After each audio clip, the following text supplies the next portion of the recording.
શાક કરવાનું છે. સુધારી તૈયાર કરું પછી આપણે આગળ વઘારવાનું છે. હવે તેલ આવી ગયું છે. હવે તેલમાં પેલું લસણને નાખવાનું છે.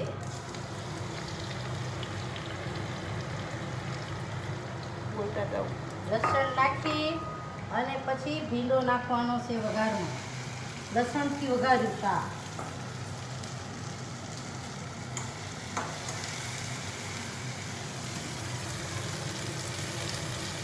ચાલો લસણથી શાક વઘાર્યું છે.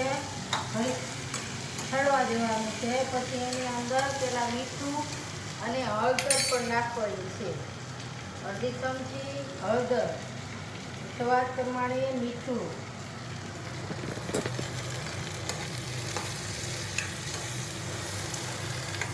બહુ સરસ શાક. મારા ત્રીસીઓને તો બહુ જ ભીંડાનું શાક ભાવે છે. હાલ ત્રીસો આપણે ભીંડાનું શાક ને રોટલા બનાવવા છે હો આગળ.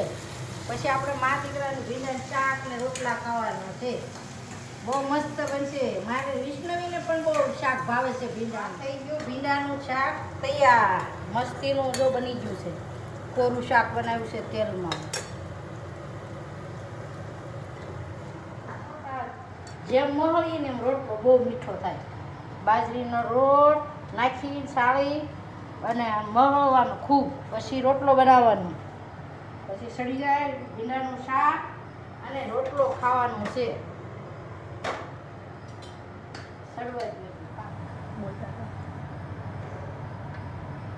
રોટલો બનાવું છું. આવી રીતથી રોટલો બનાવવાનો. મહોરી નાખવાનું. પછી જો આ રીતથી ગોળ ચક્કરું બનાવવાનું. પછી જો આ રીતથી ટીપવાનું.